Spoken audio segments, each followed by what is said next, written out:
The Bible Story in 16 Seas.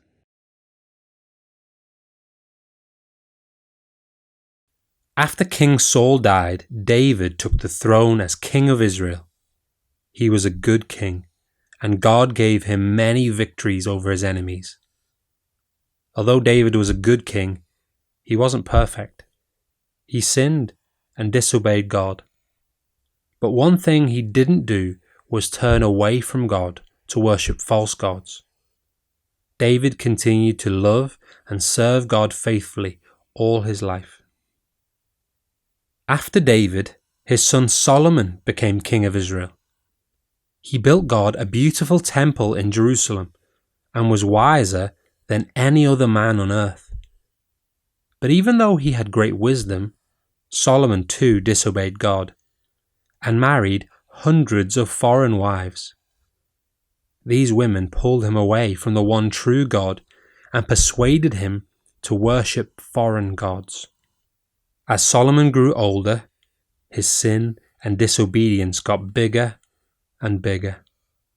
He didn't follow God as his father David had done. Therefore, God told Solomon that the kingdom would be taken away from him and would become divided. This happened just as God had said.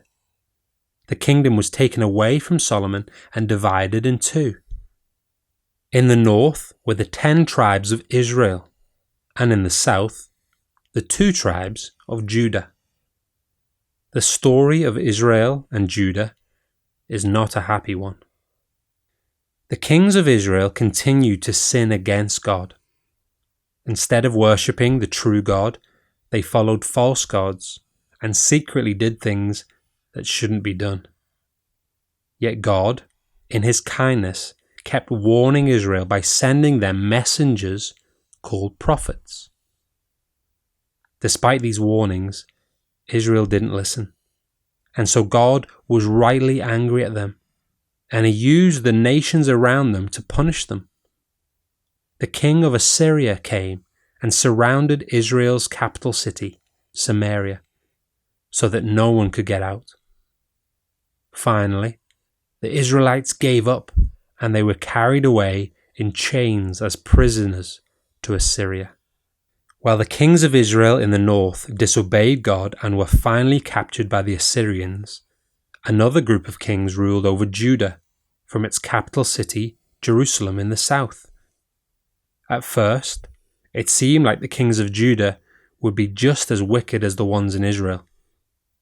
But, despite a bad start, God raised up some good kings. Kings like Asa, Jehoshaphat, Uzziah, and Hezekiah followed God.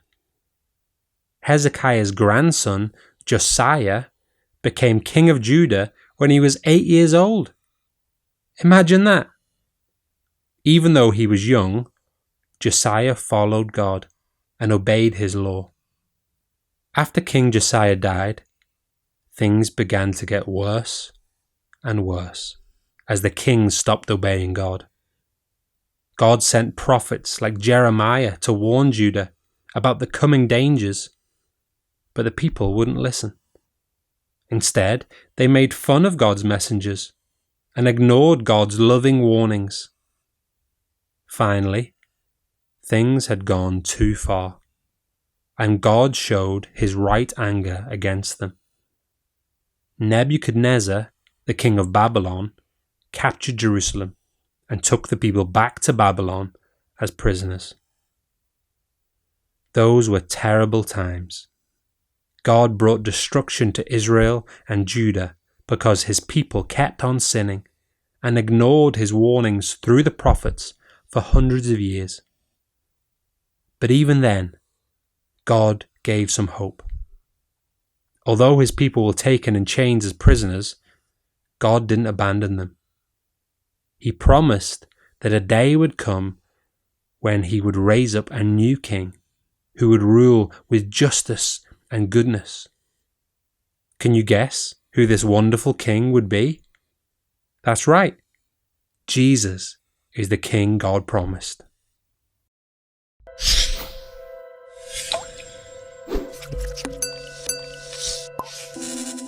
The Bible Story in 16 Seas.